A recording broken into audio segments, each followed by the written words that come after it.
Hello, this is Doug. Um, I haven't done a movie review in a while, but I saw a film that I thought inspired me to do this review.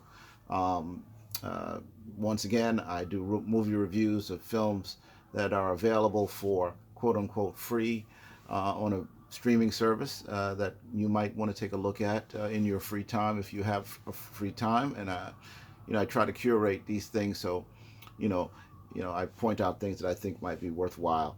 At any rate, this film that I want to review is interesting because it features a I Love Lucy, Lucille Ball, who was obviously a very successful film star before she did that show.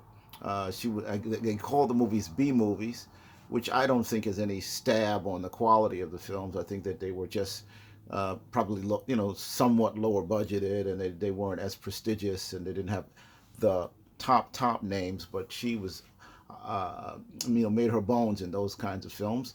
And when you look back at it, those films are just many of those films were just as entertaining and just as well done as some of the larger budgeted A features of that period. This movie is from 1947, and it's called Lured.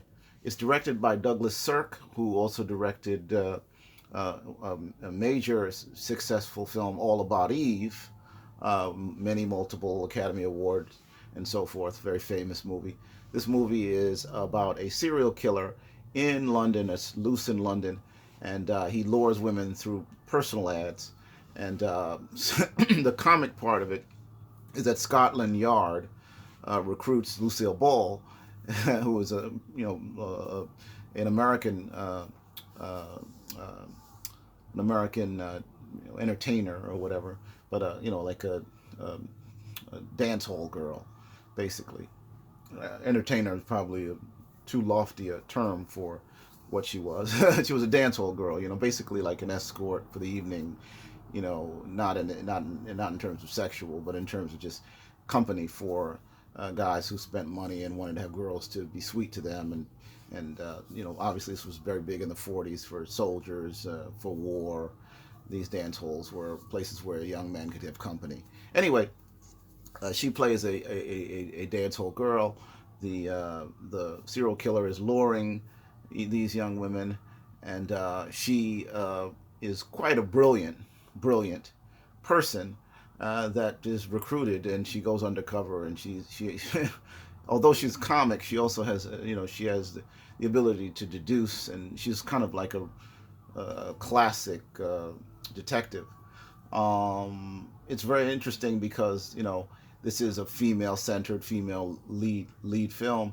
She obviously played very strong female characters throughout her career, and so it's sort of a in terms of the history of cinema. Obviously, there's enormous um, uh, uh, flat portrayals and limited and reductive portrayals of women through history. But this movie is an example that there's also this counter legacy of of of very strong female portrayals throughout the history of film. Obviously, one thinks of Mae West, who had an enormous sexual agency in her career, and she was definitely an anomaly. Lucille Ball was as well. This film is a fantastic film. It's taut, and it's a thriller, and it's suspenseful, and it's just as exciting and just as complicated and convoluted a plot as any other mystery. And she's just as adept as Sherlock Holmes is, but she's funny, and she's Lucille Ball. She still maintains her comic persona in spite of all that, which is quite a entertaining and delightful way to watch a mystery. It's official. I put my stamp on it. Check out Lord from 1947 with the fabulous, groundbreaking, phenomenal comic, one of the greatest of all times, Lucille Ball.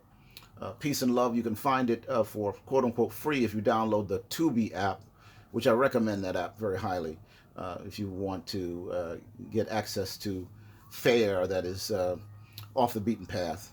And gems like this, I can't give it a higher recommendation. Entertaining and exciting too.